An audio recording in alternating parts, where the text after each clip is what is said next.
get into the subject. Back with another episode of On the Subject. I'm your host, Michael Vilardo, co-founder and CEO of Subject. You can find us at subject.com. And remember, like and subscribe down below. Spotify and YouTube is what we're trying to push because we have such a special guest here today. We have an entrepreneur, an immigrant, a founder, an incredible leader who cares about students above all else and is the CEO and founder of Papaya Tutor. And we are so lucky to have her today. Sandra LaPlante, thank you so much for joining the show and welcome to Los Angeles. Thank you. Thank you for having me. Yeah, we're really excited to have you here. And again, what I always love to lead with anyone in education is thank you so much for all that you do for students. It's so meaningful.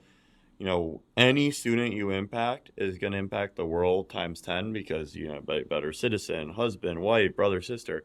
And so what you're doing is so impactful to this world. So thank you so much. Thank you. I'm excited to be here and talk to you. Yeah. So let's talk about your story because you have such an incredible story. You've raised venture capital. You've been able to build your business with very little connection coming to this country. Talk about how special it is and tell about your origin story. And so you're from Peru. Where in Peru are you from? Lima. I'm from Lima, but both my parents are kind of like immigrants themselves in Peru because they're from, rural areas of Lima. So they immigrated to Lima. So I am first generation Limeña. And I came here when I was 17 in search of the American dream. I wanted to kind of pay for my own college. I didn't want my parents to pay for my college. So I came here because I saw in the movies that people, go to school and work at the same time. But I didn't know it was going to be hard, right? Especially when you go to school for engineering. But yes, I came here and long story short, to get into Papaya is that I couldn't pay for a tutor, but I grew up semi-privileged. So I was, accustomed to get tutors every time I was doing bad at school. And I couldn't really get a tutor. And when I got one, I couldn't, coordinate schedules. I couldn't afford one for many hours. So I got tutors from back home in Peru when I was struggling through engineering school. And then I graduated as an engineer, started working at Accenture. That's a great company. What city were you based in? LA. LA? Oh, what? Yeah, I'm wow. coming Okay, back. so we have a ton of stuff to talk about on the pod today. Yeah. We're really getting a full moment, or full circle moment. So, a couple questions there. So, Lima, I've always wanted to go, and LA doesn't have a lot of direct trips to LATAM, but they have direct flight to Lima. How long does it take to get adjusted to the altitude in Lima? Lima is fine. It's also on the West Coast, so it would have a similar view than LA. So you would like Lima a lot. I would say Cusco, which is that's the higher elevation. Because I heard it really people. I just always worry about getting altitude sickening because I really want to go because all the beautiful sights there. And so, do you go back a lot, or what's your relationship with Peru today? Where are your parents living, and what do you think of all the growth that's happened in South America the last few years? I go back a lot because I would say 60% of our workforce is in Lima. Oh, amazing. This is incredible. Right, because that's how it started, right? I got tutors from Peru. Then I started working in Silicon Valley. So I noticed that I never saw people that look like us, people of color in Silicon Valley, right? Not many. Not many. And I was like, what's going on? I was like, and then I would see them in the kitchen. So I was like, they're here. They're just not in the tables. Making the engineering decisions, right? And that's when I noticed that there was just more than a racial problem, it's a lack of equity and the socioeconomic problem, right? People with low income cannot afford tutoring. I kind of hacked my way into being able to afford something that only rich people can afford. So that's when I quit my job and everything. And so we started hiring from where I knew, which was Peru. So most of the tutors became full-time employees. So half of the workforce is in Peru. So I go 2-3 times a year. This is amazing. And so you got your engineering degree from University of Central Florida, correct? Go Knights. Shout out the Knights. Yes, go great, Knights. Beautiful campus, one of the most epic campuses in the country. And I believe it's the largest school in the country now, undergraduate population. I believe it's over 50,000 or even closer to 70,000. Excuse me. We'll have to fact check that after the pod. And so then you step into the world of Accenture. Yeah. You're in LA, you're in Silicon Valley. Mm-hmm. What did you learn stepping out of Peru and Florida and entering California briefly? What did you like? What did you not like? And how did that shape your entrepreneurial spirit? Love California. Love the people. Love the way that people think in California. More social idealist, which I love. Yeah. Because I am one as well. I think working in Silicon Valley just like did some like it didn't sit well with me, right? Because Where did you live when you were there? I worked as a consultant for Google, Facebook, so I was there a lot. So you were in the San peninsula a Jose, lot. right? Yeah, no, and I'm interested to hear your takes on this. And so, yeah, I've worked for SF companies many years, but I never formally lived full time in SF. You travel. I traveled there a bunch, mostly the city, thankfully, Yeah. because it was a startup, and then Uber, which were both based in the city. And I'm a city guy. I love being able to walk around, bike, and such. But now I go to Silicon Valley quite a bit, raising capital, customers, and so going to Menlo Park, Palo Alto all the time. Mm-hmm. You are right, though. And like one thing, I always have like the FOMO of, oh my God, you want to be the best founder, you got to be in Silicon Valley. Because, that's like what Twitter's always feeding you. But then, I love about being in LA is that LA is such a diverse city, and not just ethnically, but just idea-wise, people are wanting to be in movies here, music, real estate. I like the different aspects of the culture. It allows for you to learn from different perspectives. And, Silicon Valley sometimes may be overwhelming because how much of the homogeneity there is. And so I wonder if that you felt that way too. Yeah, I think that when I started working in Silicon Valley or, the Bay Area, I wanted to first move there because San Francisco was a really pretty city, right? It's beautiful. I mean, I think it's the most beautiful topography in North America. Yeah, 100%. So I wanted to move there. I was like, oh, why did they move me to LA? But then I started appreciating LA for the same reason, right? Like, I think that there are pockets of LA, so you can always experience something different. I think that it would have been boring to only do tech, and that's what San Francisco does, right? Like, different, but it just... I think you have a lot of people that want to achieve great things, but in different areas, right? There's a lot of dreamers. I love the dreamer entrepreneurial energy. And LA, so where in LA did you live when you were here? Manhattan Beach, WeHo. Oh, nice. I'm in WeHo right now. Love WeHo. WeHo in Beverly Hills, where we're recording the podcast today, is a great part of the city. And so what brought you back to Miami? Was it after you started Papaya and you started getting this base of Peruvian tutors, or like how did you find your way back to Florida? The pandemic. Oh, nice. It was pretty recent. Yeah, exactly. So it was 2020, and I was thinking of like, okay, I really want to go full in, but I was still working at Accenture. I was like, okay, let me save money, quote unquote, and move to Miami because it was cheaper. Now it's as expensive. And I was like, this will be good for like me saving money. So I moved during the pandemic to like try to save money and start the company. So that's how it happened, really, because LA was pretty shut down during the pandemic. It was. So we were here, my now wife and I, and we really felt the pain of the pandemic. And that's really what inspired Subject was the Zoom University, stuck in your apartment all day and turn into Tiger King on Netflix for enjoyment, or TikTok. And so that really what inspired us. And so you had this vision because of your own experience. And can you talk about how entrepreneurship is so much of solving your own problems and then scaling it to the masses? Because, I kind of had that as well. I love that you said you felt that empathy because you wanted to find someone who could help you at a moment's notice, but the importance of the one-on-one component as well. Talk about your product vision there. I mean, it's really to democratize access to tutoring, right? Like I grew up, like I said, from very hardworking parents who put everything into education. So every time my grades would slightly slip, my dad would just put a tutor on me. And I was like, so it was normalized, right? And it's always one-on-one. One-on-one's the best. It's statistically proven, for those of you listening out there, that one-on-one tutoring time impacts a student more than any other metric. And this is what rich people get. Yeah. So like... they pay for peace. Exactly. Yeah. Exactly. So that's why I was like, and working in Silicon Valley, right? Like seeing how technology has democratized access to so many things that only rich people could afford, right? Like Amazon having a house manager. Now it's easy for you to go get your groceries and everything, right? Like somebody does it for you. Uber and Airbnb had democratized access to things that, you know what I mean? Like Uber was like a better way than taxis, right? You would call everybody before you'd get a taxi because it was a horrible experience, too expensive, right? So I was like, oh, I can do this. I can create something like an Uber, but for tutors, right? Because that's my experience was good. I graduated as an engineer, so I'm like, it's proven, Yeah.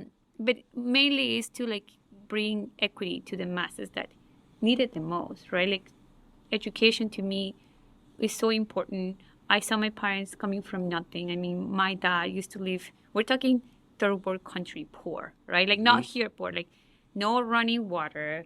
Oh my goodness. Yeah, like their house was like a quarter of this office, like no ceiling. It was like a ceiling that sometimes will fall or like, like, so I've seen that reality. And I've seen what education has done for a family of mine, right? And I was like, everybody deserves a chance to success, and it shouldn't be just for the rich people. And we have kids that deserve that chance and that we can give that chance to, right? Like I could have fallen through the cracks so many times had it not been for my parents and for a tutor. Unfortunately, I couldn't say that a teacher saved me, right? It was my parents. And I was like, why can we not do that for I love what you said about the parents piece, and both my parents, I love them both to death. I really do talk a lot about my relationship with my dad and how he really did impact me more for me than any coaches or teachers, and kind of what your aspiration is as well. I want that to happen to any student because not everyone has a dad or a mom or both who actually are there to support them, and especially some of these areas that are more socioeconomically distressed. We need to be able to support our teachers, coaches, etc., with more great tools, and that's why I love the tutoring focus. Yeah.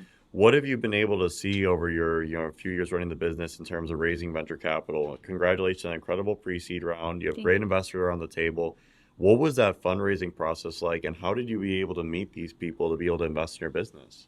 I was in an accelerator, and this guy had just raised 35 Which accelerator? Let's give them a shout out. Rally.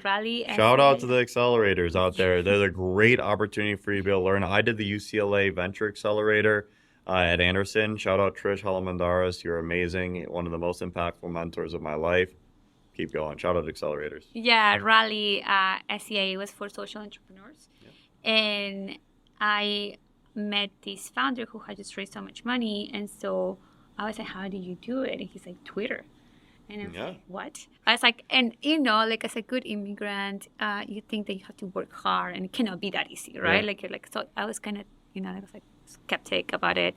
But then I was like, I'm going to try it, like the worst I can, I have nothing to lose essentially, right? So I started putting in my calendar, Twitter 3 times a week and just being constant about it. And it's true, right? Like you show up and something will happen. And that's how I met Angel Morales, who I really want to give a huge shout out to because I think we were like commenting on the same thread about education. And I was like, hey, I was like, do you mind like prepping me? I have this like huge pitch it was my first pitch ever.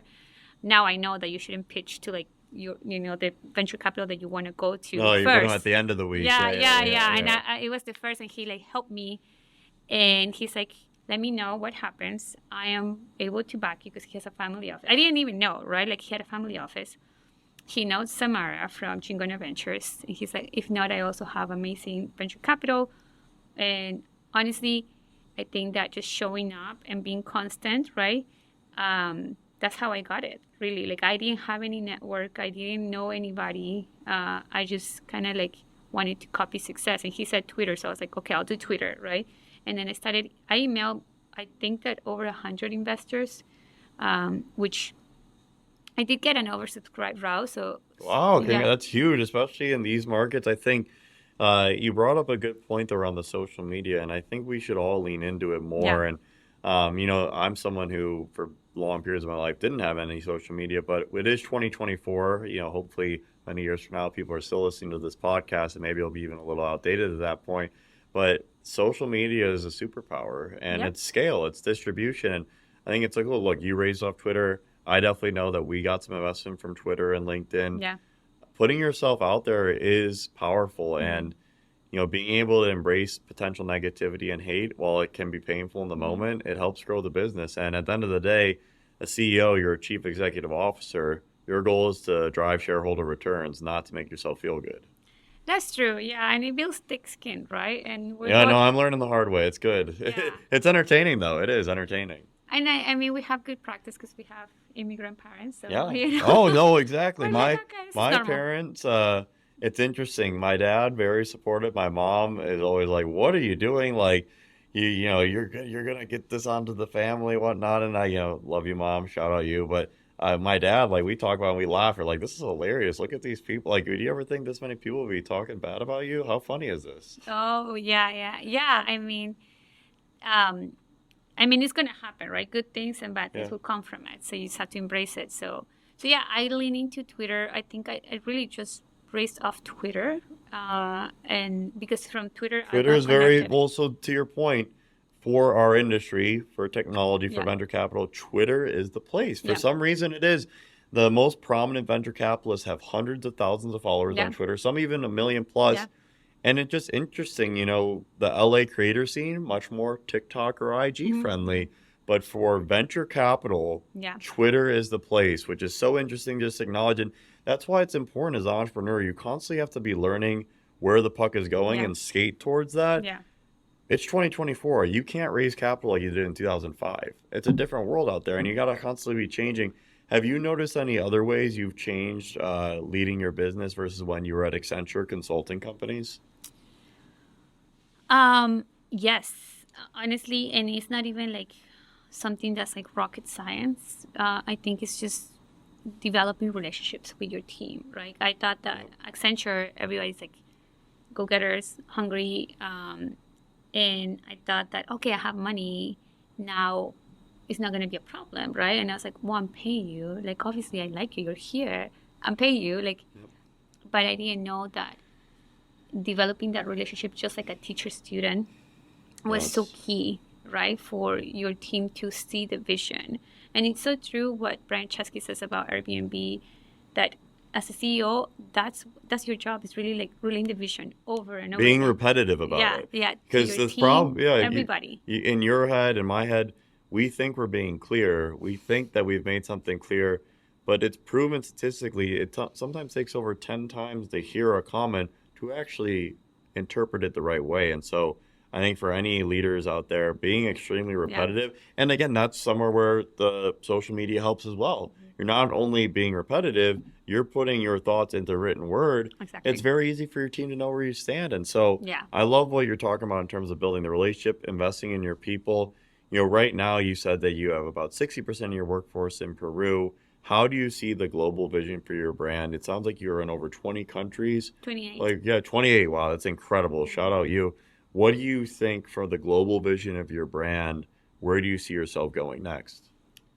I think we're going to be able to go to all emerging markets because US... And what's defined as an emerging market? So, in your eyes, of course, yeah.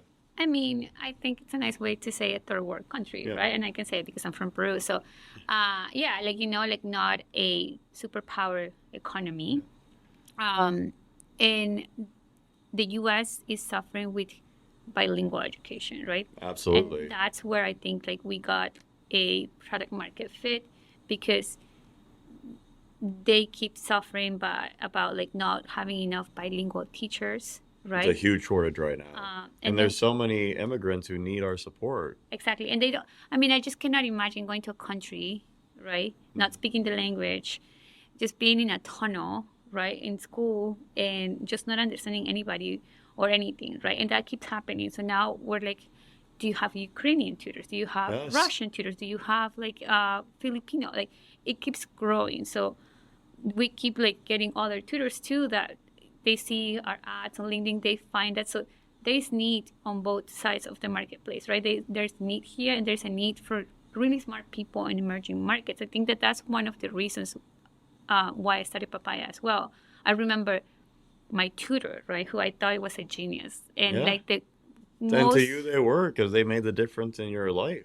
well, and not only a genius, but also emotionally smart. Yep. Like he And they have the never, heart. Yeah. exactly, he never made me feel dumb. Where the tutoring at college, the guy didn't know that English was my second language, so he was like questioning, right, like my intelligence, and that's what happens to people whose like first language is not English, right?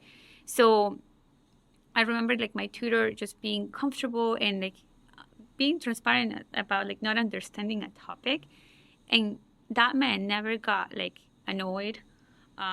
I know I would have been. I'm like, it's the eighth time. Come on, like get it together, you know. But no, he was like so patient. Like I mean, it takes vocation. I think it's a skill that I don't have that I admire, right?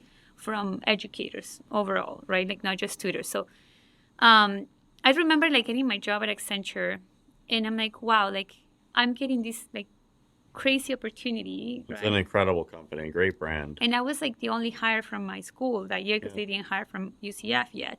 So, but I remember thinking like, what about my tutor? Like, what, like, how come I like get this opportunity and my tutor doesn't? Like, and I felt like that side of privilege that was benefiting me, and like I felt like that's the first time I felt like life is not fair. I was like, No, yeah, this there's is not a so lot of sad. fairness. Yeah, and so we got to do our part. I think one question I definitely want to ask is, you came here at 17, so did you go to high school in Florida? No, no, thank God. Wow, okay, so you came for university. I actually tried to get into high school because I knew I was like gonna get a scholarship or something. But now that I know more, and no Wow, so offense, you did all, no, no, there's no, like, let's dive in. So you did all your pre-college in I Peru. did, yeah. Wow, cool. So keep going before I cut you off. No No, offense. no, it's okay. I was just thinking like about my tutor and just feeling like I wanted to do something, but I didn't know what it was yet. I just was like, I wanted to do something. Like I was like, this is not okay, right? Like, and just like my tutor, there's so many like smart people all over the world that will never get the chance, right? So, and not only they don't get the chance, it's there's lack of job opportunities in their country. So I do see us going everywhere, even building like a workforce globally, right? Because our tutors are usually engineering students. That's how we started. So workforce globally that companies from the U.S. can and other like superpower economies can hire from, right? So I believe now that the American dream can be achieved from your country. So if you're like That's so beautiful. I love the passion you have. And the one thing we do always love to be able to bring full circle, especially one, you came back to LA, but no, full circle to your high school version of yourself. And that's usually how we love to be able to speak to our fans and listeners. If there was one thing you could tell your 16, 17-year-old self today, what would it be and why? And how do you speak to that student today? oh God, keep believing in yourself because I know that no matter what, I always believed in myself. I would say like keep believing in yourself, and everything's gonna be okay, right? Like keep believing in yourself, keep working hard, and keep having that heart that you have, right? Because I always wanted to like do something that can affect or impact people in a good way for the better. Um, so I would say that just keep like following your heart because that's another reason why I came here, right? Like I was like, I just feel like I have to go, like I have to do this on my own, like. So I always follow my heart. So I would say like keep following your heart, right? Like it will tell you the truth and it will guide you the right way. Yes, make sure you maintain your confidence because if you don't maintain your confidence, it's hard for other people to give it to you. And so be confident, believe in yourself, positive words of affirmation, Yeah, be kind to yourself, be a good person to yourself yeah. because so many people forget about those qualities. And so I really appreciate everything you've been able to share with us today. And can we put a shameless plug for your company right now? Where do we find you? PapayaTutor.com. Make sure you go check it out today, papayatutor.com.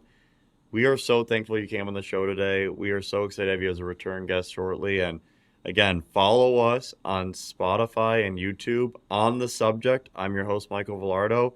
Click like, click subscribe below so we can have more incredible entrepreneurs and leaders in industry on our show soon. Thank you so much for being on the show today, Sandra. Thank you.